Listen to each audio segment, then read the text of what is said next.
तो आज हम लोग पढ़ने वाले हैं प्रश्नावली 4.1 का दूसरा नंबर। पहला नंबर हम लोगों ने खत्म कर लिया है, सारे क्वेश्चन लगभग। तो अभी हम लोग स्टार्ट करेंगे 4.1 का दूसरा नंबर। तो दूसरा नंबर क्या कह रहा है सुन लीजिए पहले। निम्न स्थितियों को द्विघात समीकरण के रूप में निरूपित कीजिए। हमें स्थितियाँ दिया गया है, ठीक है। स्थिति को पढ़ के या स्थिति के हिसाब से हमें समीकरण के क्या बनाने, द्विघात समीकरण बनाने हैं। द्विघात समीकरण के रूप में हमें बनाने हैं उन्हें स्थितियों को, ठीक है। तो पहला स्थिति में क्या बोल रहे देखो, एक आयताकार भूखंड का क्षेत्रफल 528 मीटर स्क्वायर है। क्षेत्र की लंबाई चौड़ाई के दुगने से एक अधिक है। हमें भूखंड की लंबाई और चौड़ाई ज्ञात करनी है। तो हमें एक आयताकार दिया गया है और आयताकार का क्षेत्रफल दे रखा है, कितना दिया है, 528 मीटर स्क्वायर दिया है। तो हमें निकालना है लंबाई और चौड़ाई। और हमें क्या दिया गया इसमें, कह रहा है देखो क्वेश्चन में क्या बोल रहा है, लंबाई चौड़ाई से 2 गुना ज़्यादा से 1 अधिक है। यानी 2 गुना तो ज़्यादा है लेकिन उससे भी 1 अधिक है, ठीक है। लंबाई किससे ज़्यादा है, चौड़ाई से। चौड़ाई से 2 गुना ज़्यादा है, उसके बाद 1 अधिक है। 2 गुना भी ज़्यादा है और 1 भी अधिक है। तो हम लोग को पता नहीं है, इसीलिए हम लोग मान लेते हैं पहले। दूसरा नंबर का 1 नंबर माना भूखंड, आयताकार भूखंड का, माना आयताकार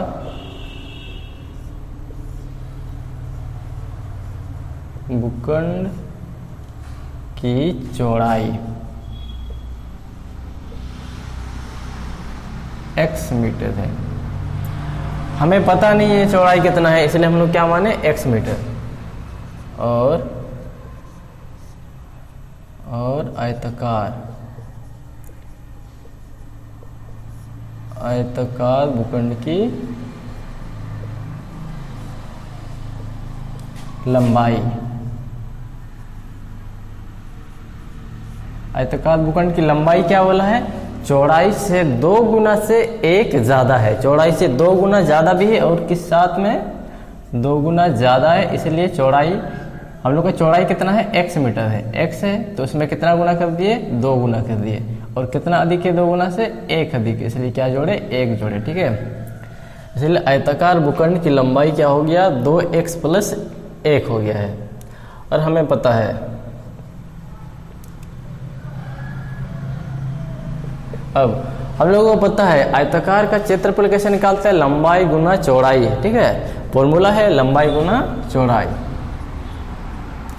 लंबाई गुना चौड़ाई, लंबाई गुना चौड़ाई बराबर क्या होता है, क्षेत्रफल। किसका क्षेत्रफल, आयताकार भूखंड का क्षेत्रफल। यानी कि हम लोग को लंबाई मिल चुका है।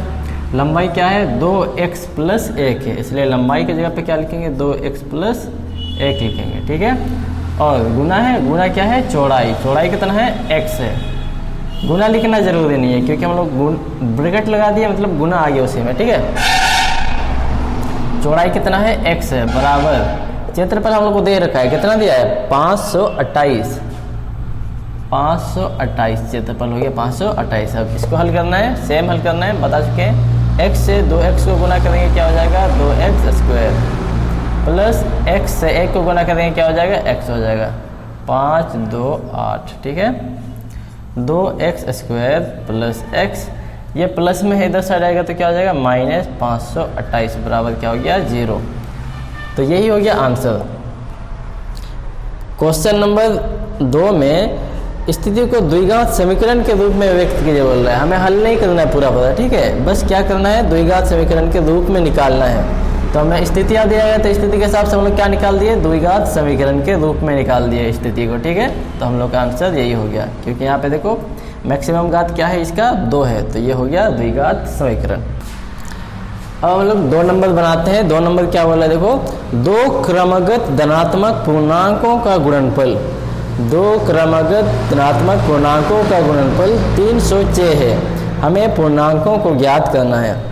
धनात्मक, 2 क्रमगत धनात्मक पूर्णांक, पूर्णांक सबको पता होना चाहिए। पूर्णांक क्या होता है, 1 2 3 4 5 जितने भी जो गिनती में आते हैं नंबर, उसे हम लोग क्या कहते हैं, पूर्णांक कहते हैं। तो हम लोग को धनात्मक पूर्णांक यानी कि प्लस वाले नंबर, प्लस वाले नंबर लगातार, क्रमागत का मतलब क्या होता है लगातार, जैसे कि 2 के बाद क्या आता है 3, इन दोनों को क्या बोलेंगे क्रमागत, या 4 के बाद क्या आएगा 5, ये दोनों क्या है क्रमागत, 5 के बाद 6 7 ये सब क्या है क्रमागत है, ठीक है लगातार है। तो क्या बोले 2 क्रमागत धनात्मक पूर्णांकों का गुणनफल 306 है। 2 क्रमागत पूर्णांक दिया हुआ है, उन दोनों को गुणा करने से कितना आ जा रहा है आंसर 306 आ जा रहा है, तो हमें पता नहीं है, ठीक है, इसलिए हम लोग क्या करते हैं मानते हैं। माना पहला पूर्णांक, पहला पूर्णांक क्या है x है, तो लगातार यानी कि अगर x है, यानी कि अगर मान लेते हैं पहला पूर्णांक क्या है 4 है, तो दूसरा क्या हो जाता है 5, उसमें 1 जुड़ जाता है, ठीक है, इसलिए हम लोग को पता नहीं है पहला पूर्णांक हम लोग का क्या है, इसलिए हम लोग क्या लिए x लिए, तो दूसरा क्या होना चाहिए, दूसरा पूर्णांक क्या होना चाहिए x प्लस 1 होना चाहिए, ठीक है, दूसरा पूर्णांक क्या होगा x प्लस 1 होगा, क्योंकि लगातार है।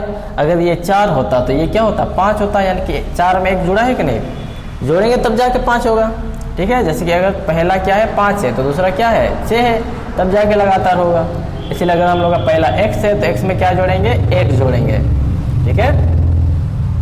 अब क्वेश्चन क्या बोल रहा है, इन दोनों को क्रमागत 2 पूर्णांकों को गुणा करने से, यानी कि गुणनफल का मतलब क्या होता है गुणा करने से कितना आएगा 306 आएगा। तो पहला हम लोग का क्या है, पहला हम लोग का x है, गुना क्या है ब्रैकेट लगा दे तो नहीं लगाएंगे गुना, ठीक है, प्लस 1 x गुना x प्लस 1। अब इन दोनों को गुना किए तो कितना आया 306, ठीक है। क्रमागत 2 संख्याओं को क्या हो गया गुना कर दिए, कितना आया आंसर 306, वही बोल रहा है 2 क्रमागत धनात्मक पूर्णांकों का गुणनफल 306 है। इन दोनों का गुणनफल क्या है, इन दोनों का गुणनफल 306 है। सेम इससे इसको गुणा करेंगे x का स्क्वायर प्लस x बराबर क्या हो गया 306, x स्क्वायर प्लस x ये बराबर सीधा से आएगा तो क्या आ जाएगा -26 बराबर 0, 306। तो यहाँ पे देखो मैक्सिमम घात क्या है 2 है, यानी कि हम लोग का ये द्विघात समीकरण के रूप में आ गया है, ठीक है। तो यही हो गया हम लोग का आंसर।